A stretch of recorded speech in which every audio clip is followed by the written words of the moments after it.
Students, अस्सलाम वालेकुम। आज जो हमारा टॉपिक है class 9th physics chapter number 3 हम स्टार्ट किया हुआ था, इसी से आगे फर्दर कंटिन्यू कर रहे हैं। कल हमने न्यूटन्स के जो लास्ट थे वो स्टडी किए थे, जो है न्यूटन फर्स्ट लॉ पढ़ लिया, सेकंड किया, थर्ड किया, मैथ और वेट में डिफ्रेंशिएट जो था वो किया था। इसके बाद नेक्स्ट टॉपिक हमारे पास आ रहा है वो है टेंशन एंड एक्सेलरेशन के बारे में कि what is tension and what is acceleration. Acceleration के बारे में हम पहले पढ़ के आ चुके हैं।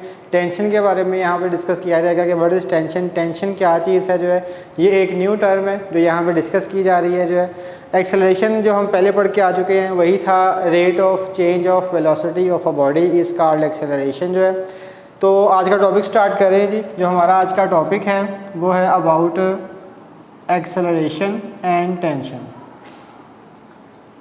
What is tension and acceleration? इसमें सबसे पहले हम डिस्क्राइब कर रहे हैं जी कि व्हाट इज़ टेंशन। टेंशन क्या चीज़ है। जो है अगर हम आम डेली लाइफ में देखें तो टेंशन को बेसिकली हम कहते हैं परेशानी। जो परेशानी होती है, ज़हनी दबाव होता है, उसे हम टेंशन कहते हैं।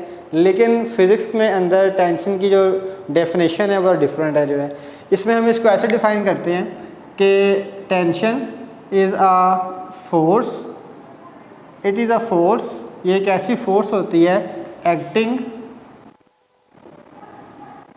Opposite to the wait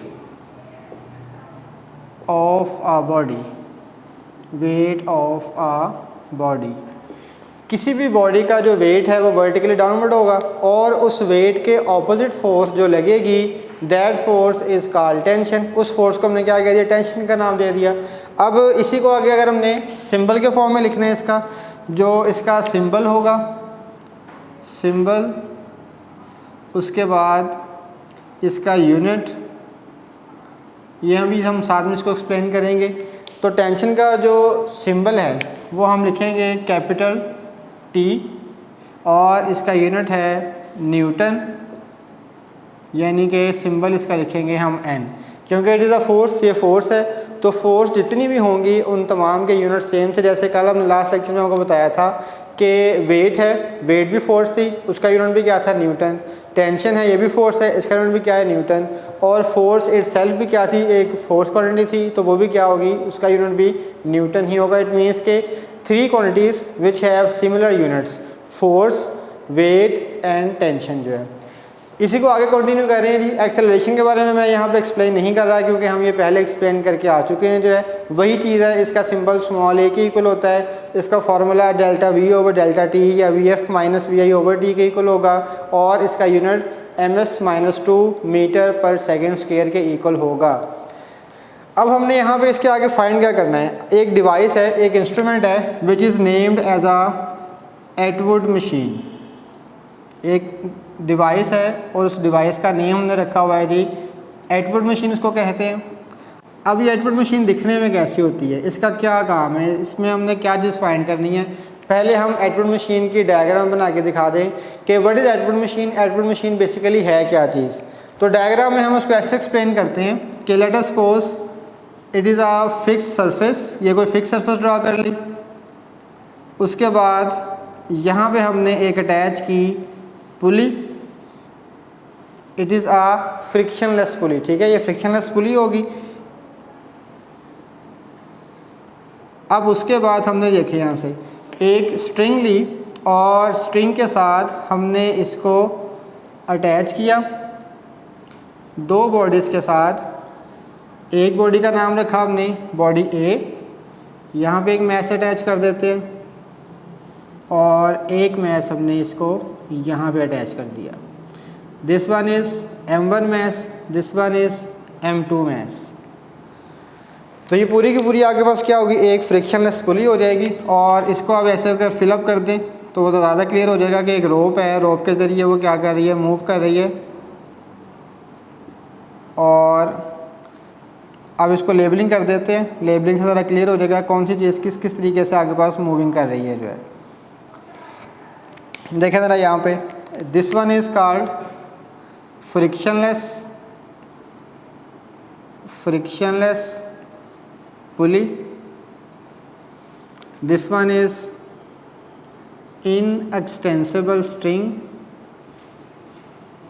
inextensible string, इसको कह देते हैं point A, this one is point B, इसका weight vertically downward which is W1, its weight is also vertically downward W2। और मैंने ये बताया था टेंशन आपके पास कौन सी फोर्स है, it is a force which is opposite to the weight of the body. अगर वेट वर्टिकली डाउनवर्ड है तो टेंशन किस तरफ को होगी, इसमें अपवर्ड डायरेक्शन में। इसका भी वेट डाउनवर्ड है और इसमें भी आगे पास टेंशन किस तरफ को होगी, अपवर्ड डायरेक्शन में होगी। और W का फॉर्मूला हम पहले पढ़ के आ चुके हैं, W किसके इक्वल था, mg के equal, W is equal to m और g। अब यहाँ पे मैस m2 है तो यहाँ पे m2 आ जाएगा, यहाँ पे m1 मैस है तो यहाँ पे भी m1 आ जाएगा, यहाँ पे लिख देंगे m2 एंड m1।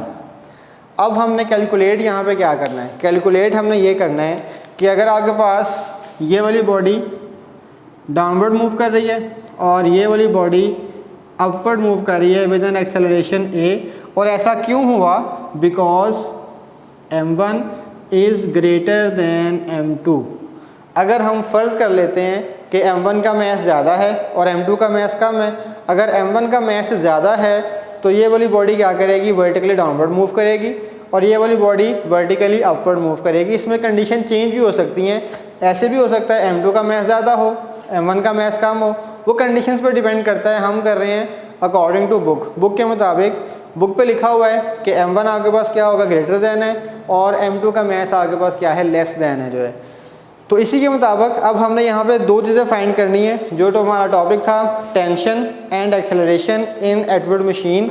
यहाँ पे मैं लिख देता हूँ साथ में, ये देखें, हमने एक टेंशन को वैल्यू फाइंड करनी है और एक्सेलरेशन की वैल्यू हमने दोनों चीज़ों पे फाइंड करनी है, एट पॉइंट ए पे भी और एट पॉइंट बी पे भी।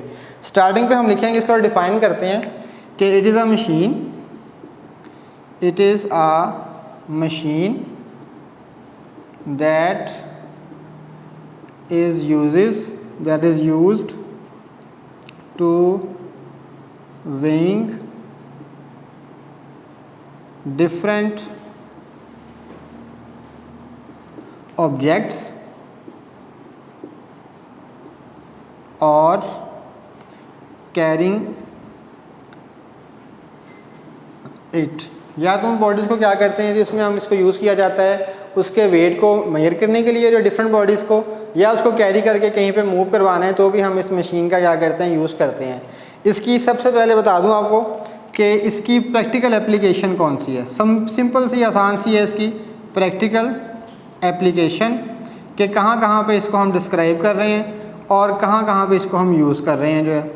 तो सबसे कॉमन, आजकल तो नहीं इसको इतना यूज़ किया जाता, लेकिन इसे हम कह सकते हैं कि जो आपके पास वेल्स थे, ठीक है जी, ट्यूबवेल्स वगैरह, और उसके बाद ये आपके पास जो सी पोर्ट्स हैं, सी पोर्ट पे भी इनको क्या किया जाता है, यूज़ किया जाता है to lifting different containers from ship to land and land to ship. जो है कंटेनर्स जो आते हैं शिप के अंदर, उसको उतार के नीचे रखने के लिए ज़मीन पे, और उसको दोबारा ज़मीन से शिप में लोड करने के लिए जो है हम इस मशीन का इस्तेमाल करते हैं, क्योंकि वो लोड काफ़ी ज़्यादा होता है, कंटेनर्स का वज़न ज़्यादा होता है, वो एक इंसान उठा के उसको रख या उठा के वापस नहीं रख सकता।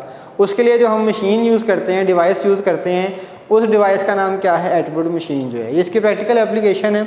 अक्सर ज़हन में आता है कि हम जो इसकी जो रोज़मर्रा ज़िंदगी में इसका क्या क्या इस्तेमाल है, तो ये आपकी प्रैक्टिकल एप्लीकेशंस हैं जो हमारे वर्क को आसान करती हैं, ईजी करती हैं जो है। अब हम नेक्स्ट आ रहे हैं कैलकुलेशन पे। सेकंड नंबर ये था और थर्ड नंबर आ जाता है जी इसकी कैलकुलेशन, कि इसकी कैलकुलेशन क्या होगी एंड इट्स डेरिवेशन, या डेरिवेशन भी इसको कह सकते हैं, कैलकुलेशन और डेरिवेशन। तो स्टार्टिंग पे हमने दो पॉइंट्स करके डिस्कस किए हुए हैं, एक पॉइंट ए कहा हुआ है, एक को हमने पॉइंट बी कहा हुआ है। पहले हम कैलकुलेशन कर रहे हैं सारी की सारी एट पॉइंट ए पे, at point A. Point A पे हम क्या कर रहे हैं, इसको स्टडी कर रहे हैं, डिस्कस करते हैं, देखते हैं कि पॉइंट ए पे आपके पास क्या क्या चीज़ें हो रही हैं। This one is called point A, ये वाला पॉइंट आपके पास पॉइंट ए है। तो हम लिखेंगे यहाँ पे using first condition of equilibrium, using first condition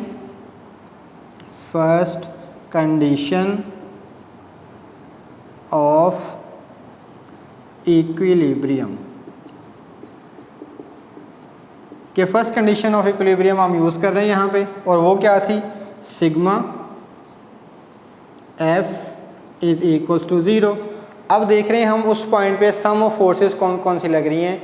उस पॉइंट पे आपके पास जो फोर्सेस लग रही हैं, एक टेंशन जो अपवर्ड है, टेंशन जो कि अपवर्ड डायरेक्शन में है, minus W1 is equals to 0। This is the net force that is acting on a body. ये आपके पास नेट फोर्स है जो उस बॉडी पे लग रही है जो है।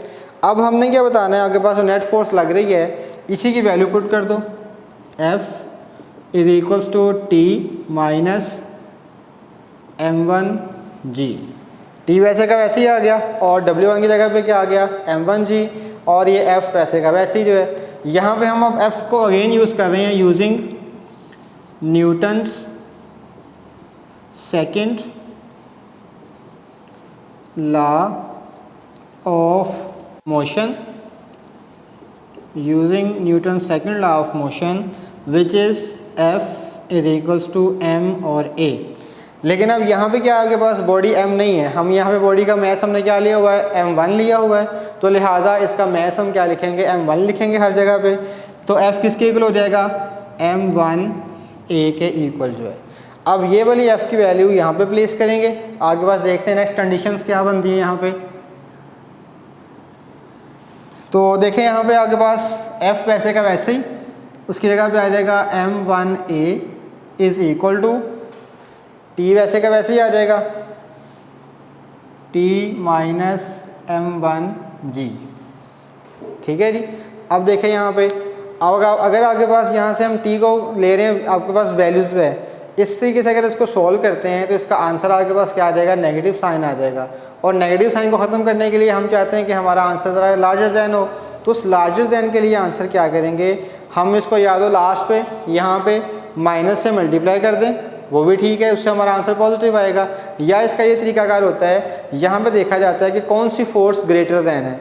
अगर ग्रेटर दैन फोर्स है तो W1 पहले किया जाता है और T को उसमें से माइनस किया जाता है। तो इसको आप यहाँ पे इस तरीके से भी रिप्लेस कर सकते हैं कि it will be change M1A is equals to M1G minus T।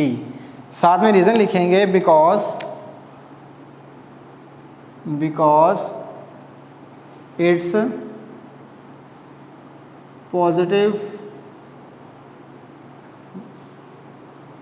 positive value, because its positive value is taken। क्योंकि हमें क्या चाहिए, इसकी पॉजिटिव वैल्यू चाहिए, इसलिए हम क्या कर रहे हैं, इसकी वैल्यू को चेंज कर रहे हैं। W1 आपके पास ग्रेटर फोर्स थी, ग्रेटर फोर्स में से लेसर फोर्स को माइनस किया जाए तो आंसर पॉजिटिव आता है। अगर लेसर फोर्स से ग्रेटर फोर्स को माइनस करें तो आंसर नेगेटिव आता है। तो हमने क्या किया, हमने कहा कि W1 फोर्स ग्रेटर है, इसकी वैल्यू में से T की वैल्यू को क्या किया, यहाँ पे सब्ट्रैक्ट किया, और सब्ट्रैक्ट करने के बाद हमने इसको आगे सॉल्व किया जो है।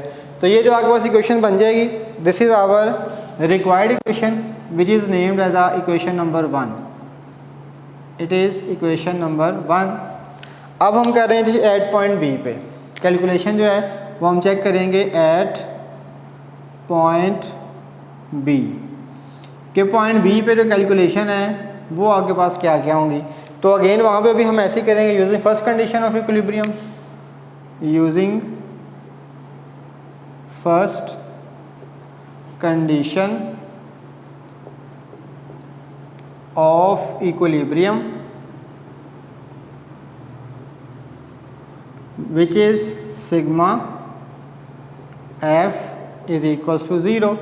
अब यहाँ पे आगे पास जो फोर्सेस लग रही हैं वो कौन कौन सी हैं। एक अपवर्ड फोर्स है, देखें ये वाली जो बॉडी है किस तरह को मूव कर रही है, ये अपवर्ड मूव कर रही है। अगर ये अपवर्ड मूव कर रही है इट मीन्स कि जो ये वाली टी फोर्स है वो यहाँ पे ग्रेटर दैन है, और जो W2 है ये वहाँ पे वो क्या है, वो स्मॉलर है। इट मीन्स कि बड़ी में से हमें छोटी वैल्यू को क्या करना है, सब्ट्रैक्ट करना है। तो यहाँ पे आएगा t माइनस m2 और g। अगेन यहाँ पे न्यूटन सेकंड लॉ यूज़ करेंगे।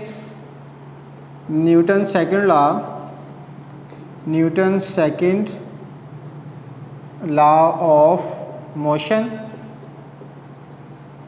जो कि किसके इक्वल होता है जी, F is equals to m2 और a। तो अब इक्वेशन क्या बन जाएगी, m2a is equals to t minus m2 और g। This is equation number 2।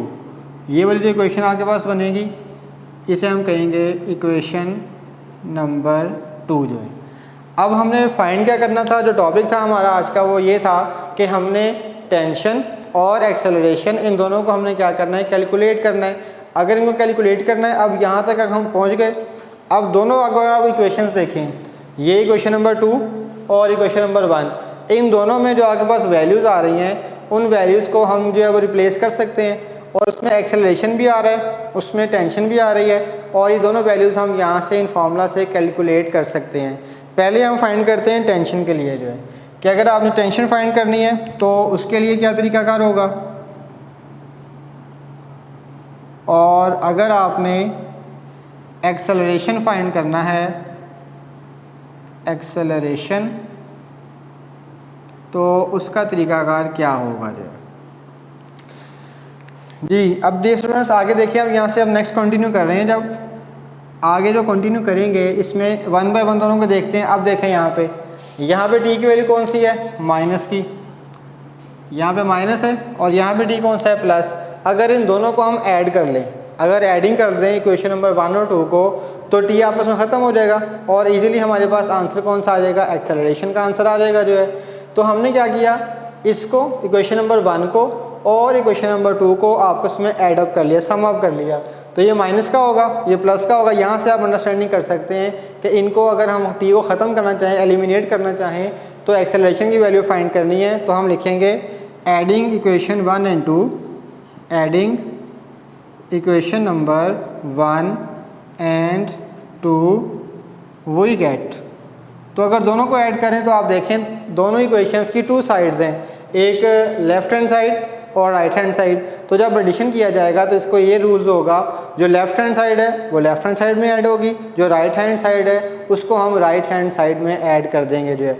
देखिए आपका इक्वेशन इस वाली को इसमें ऐड कर रहे हैं, ये बनेगा answer m1a plus m2a is equal to, पहले ये इक्वेशन लिख रहे हैं m1g माइनस t, और साथ में लिखेंगे प्लस t माइनस m2 और g। अब देखें यहाँ पे ये जो t की वैल्यू थी, ये माइनस t और प्लस t, ये दोनों आपस में क्या हो जाएंगे, कैंसिल हो जाएंगे। जब ये कैंसिल हो गए तो इनमें दोनों में कॉमन चीज़ क्या है, a इसमें कॉमन है, इसमें a कॉमन ले लिया, m1 plus m2 is equal to, यहाँ पे क्या बचा, m1g माइनस m2 और g। जो t था वो आपस में क्या हो गया, एलिमिनेट हो गया, कैंसिल हो गया, वो ख़त्म हो गया वहाँ से जो है। अब देखिए इस दोनों में, इनमें भी क्या कॉमन आ रहा है, m1 माइनस m2 और साथ में g कॉमन हो जाएगा। यहाँ भी ऐसे ही होगा, m1 प्लस m2 और साथ में a। अब आपने a फाइंड करना था तो ये फॉर्मूला बन जाएगा m1 माइनस m2।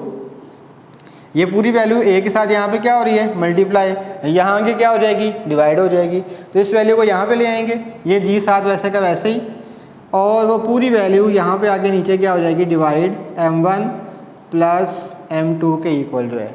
तो this is the required formula for finding the acceleration in the Atwood machine. अगर हम एटवुड मशीन में चाहते हैं कि उसमें एक्सेलरेशन जो प्रोड्यूस हो रहा है वो कितना है, उसको कैसे कैलकुलेट किया जाए, उसका तरीकाकार क्या होना चाहिए, तो वो इस फार्मूले से हम कैलकुलेट कर सकते हैं। अब देखें ज़रा यहाँ पे, इस फार्मूले की मदद से हमें कोई डिफ़िकल्ट वैल्यूज़ रिक्वायर्ड नहीं है, हमें सिंपल सी वैल्यूज़ रिक्वायर्ड है। वो कौन कौन सी हैं, एक m1 की वैल्यू, एक m2 की वैल्यू, और जो स्मॉल g है इसकी वैल्यू आपको पता है कांस्टेंट वैल्यू होती है, वो कितनी होती है, 10 मीटर पर सेकंड स्क्वायर। तो हमें m1 की वैल्यू, m2 की वैल्यू सिर्फ ये रिक्वायर्ड है। इनकी अगर हमें वैल्यू कैलकुलेट हो जाती है, मिल जाती है, तो हम उस बॉडी का, उस एटवुड मशीन का जो एक्सेलरेशन है वो बआसानी with the help of this formula calculate कर सकते हैं जो है। अब अगली चीज़ रह गई टेंशन को, कि टेंशन को कैलकुलेट करना है। तो इसको एलिमिनेट करने के लिए देखें अब क्या किया जाए। इक्वेशंस यही हैं हमारे पास दो, एक 1 है और एक 2 इक्वेशंस हैं। हम चाहते हैं कि इसमें से ए एलिमिनेट हो जाए, एक्सेलरेशन जो है वो ख़त्म हो जाए। उसका तरीकाकार सिर्फ एक ही है कि इस इक्वेशन 1 को और इस इक्वेशन 2 को, यहीं पे दो जगह पे ए आ रहा है, इन दोनों को हम आपस में डिवाइड कर देंगे। यहाँ पे लिखेंगे dividing equation 1 and 2 we get, दोनों इक्वेशंस को हमने क्या कर दिया, डिवाइड कर दिया, इक्वेशन नंबर 1 को भी और इक्वेशन नंबर 2 को भी। तो ये आपके पास 1 इक्वेशन थी, यहाँ पे आएगा m1a ओवर, ये इक्वेशन 2 थी इसकी, m2a is equals to m1g minus T over t minus m2 और g। अब देखें ज़रा यहाँ पे, इसमें a एलिमिनेट हो जाएगा, a से कैंसिल हो जाएगा। कैंसिल होने के बाद यहाँ पे हम क्या करेंगे, इसको क्रॉस मल्टीप्लाई करेंगे, इसको इससे मल्टीप्लाई और इसको इससे मल्टीप्लाई करेंगे। देखिए आपके पास नेक्स्ट आंसर जो बनेगा m1, साथ में क्या होगा t minus m2g is equals to, यहाँ पे आगे पास आ जाएगा m2 और m1g माइनस टी। जी डियर स्टूडेंट्स, यहाँ से दोबारा देख लें ज़रा, ये जो a था ये a इस a से कैंसिल हो जाएगा और बाकी हमने m1 को इस सारों के साथ मल्टीप्लाई कर दिया, क्रॉस मल्टीप्लाई, और m2 यहाँ पे जाके इन दोनों फैक्टर्स के साथ क्या हो जाएगा, मल्टीप्लाई हो जाएगा। अब नेक्स्ट मल्टीप्लाई करते हैं, इसको इससे मल्टीप्लाई करेंगे, आंसर आएगा m1t माइनस m1 m2 और g इज़ इक्वल टू, इसको इससे मल्टीप्लाई करेंगे m1 m2 और g, इसको इससे मल्टीप्लाई करेंगे, ये प्लस का है माइनस का है, प्लस माइनस माइनस m2 और t। अब यहाँ पे क्या होगा, जो हमने टेंशन फाइंड करनी थी उस वैल्यूज़ के साथ, जो भी जैसे मैथ में अलजबरा में हम करते हैं, जिसके जो वेरिएबल सेम है वो आपस में सम अप होते हैं, इसके साथ t की वैल्यू आ रही है और इसके साथ t की वैल्यू है, ये और ये दोनों वैल्यू टर्म्स सेम है, तो सेम टर्म्स को, सिमिलर टर्म्स को हम आपस में सॉल्व करने के लिए एक तरफ मूव करवाएंगे। ये वाली वैल्यू इस तरफ आ जाएगी और ये वाली वैल्यू को उस तरफ मूव करवाएंगे। मैं इंडिकेट कर देता हूँ कि जो ये वाली वैल्यू है इसने लेफ़्ट साइड पे आ जाना है और इस वाली वैल्यू ने उस साइड राइट साइड पे चले जाना है जो है। तो देखें नेक्स्ट आपके पास जो सॉल्यूशन बनेगी m1t, ये यहाँ पे क्या था माइनस का, यहाँ की कौन सी वैल्यू हो गई प्लस m2 और t is equal to m1 m2g, ये वाली टर्म यहाँ पे माइनस की थी, यहाँ पे जाए क्या हो जाएगी, प्लस की हो जाएगी, प्लस m1 m2 और g। इन दोनों में कॉमन क्या है, इनमें t कॉमन है, तो यहाँ पे बनेगा t m1 plus m2 is equal to, ये दोनों सिमिलर टर्म्स हैं, जैसे मैथ्स में होता है, क्या होता है, अगर आपके पास फर्ज करें x प्लस x आ रहा है, इसका आंसर कितना आएगा 2x जो है, ठीक है। इट मीन्स कि ये भी दोनों टर्म्स क्या हैं, सेम टर्म्स हैं, तो लिहाजा इसका आंसर आएगा 2 m1 m2 और g। अब यहाँ से t हमने फाइंड करना था, एक्स्ट्रा वैल्यू कौन सी है m1 प्लस m2, और ये t के साथ क्या हो रही है, मल्टीप्लाई हो रही है। अगर यहाँ पे मल्टीप्लाई हो रही है तो इस साइड पे आगे क्या होगी, डिवाइड हो जाएगी। आंसर आएगा t is equals to 2 m1 m2g over m1 plus m2। तो ये आपके पास अब रिक्वायर्ड फार्मूला आ गया to find the tension in the Atwood machine, कि अगर आपके पास एटवुड मशीन है, इसमें टेंशन की वैल्यू कैलकुलेट की जा रही है, और इसमें भी आप देख सकते हैं वही वैल्यूज़ हैं, एक m1 की वैल्यू, एक m2 की वैल्यू और एक g की वैल्यू हमें रिक्वायर्ड है। अगर वो वैल्यू हमें कैलकुलेट हो जाती है, रिक्वायर्ड मिल जाती है, तो हम इस एटवुड मशीन में बता सकते हैं कि आपके पास टेंशन की वैल्यू कितनी है, और उसको कैलकुलेट करने के लिए जो रिक्वायर्ड फार्मूला है हमारा वो ये वाला फार्मूला हो जाएगा।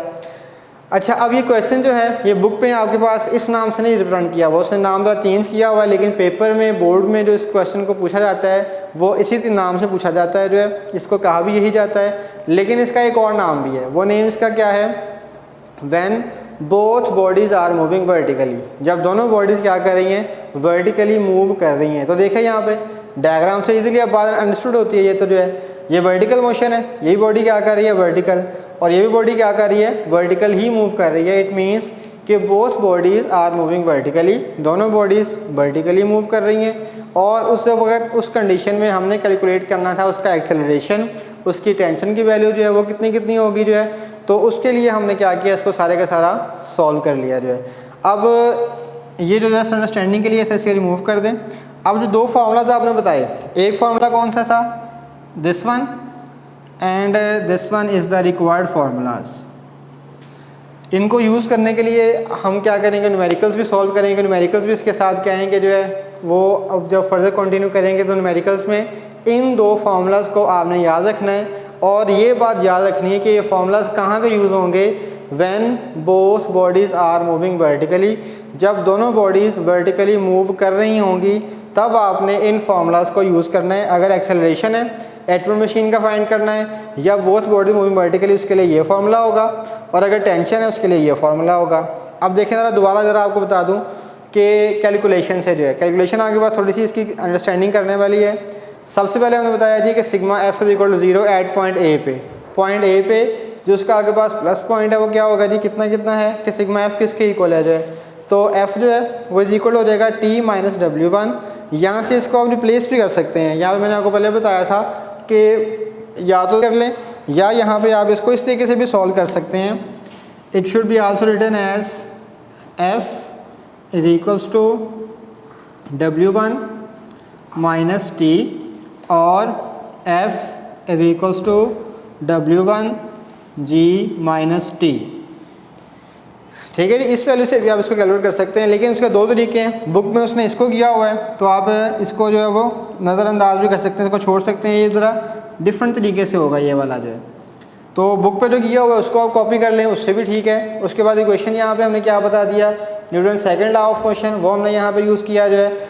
और उसको आगे फर्दर सिंप्लीफाई करते हुए हमने बताया m1a is equal to m1g minus T के इक्वल जो है। अब next again at point B पे F is equal to T minus W2 m2g जो है, और इसी को हमने फर्दर सिंप्लीफाई जब करते गए तो ये इक्वेशन आ जाएगी। इसके बाद अब हमने कैलकुलेट करना था एक्सेलरेशन और टेंशन। एक्सेलरेशन डेरिवेशन आपके पास ये, उसके लिए क्या होगा, equation number 1 and equation number 2, इन दोनों को आपस में सम अप करेंगे, प्लस करेंगे। और यहाँ पे क्या होगा, टेंशन कैलकुलेट करने के लिए इक्वेशन नंबर 1 को और 2 को आपस में डिवाइड करेंगे। डिवाइड करने के बाद सिंपल मेथड है अलजेब्रा वाला, जैसे हम मैथ्स में करते हैं, वही 2-3 स्टेप्स हैं। जो चीज़ प्लस हो रही है वो साइड में माइनस हो जाएगी, जो मल्टीप्लाई हो रही है वो डिवाइड हो जाएगी। इसी तरीके से हम क्या करते जाएंगे, इसको सॉल्व करते करते लास्ट पे एक्सेलरेशन और टेंशन का फॉर्मूला कैलकुलेट कर लेंगे जो है। तो ये बेटा आज का टॉपिक था, इसमें आपने देख लेना सारे का सारा। मैंने टॉपिक आपको बता दिया, स्टार्टिंग पे आपको बताया था कि ये लॉन्ग क्वेश्चंस के लिए ज़्यादा आता है और इसको आपने लॉन्ग पॉइंट ऑफ व्यू से अंडरस्टैंडिंग करनी है।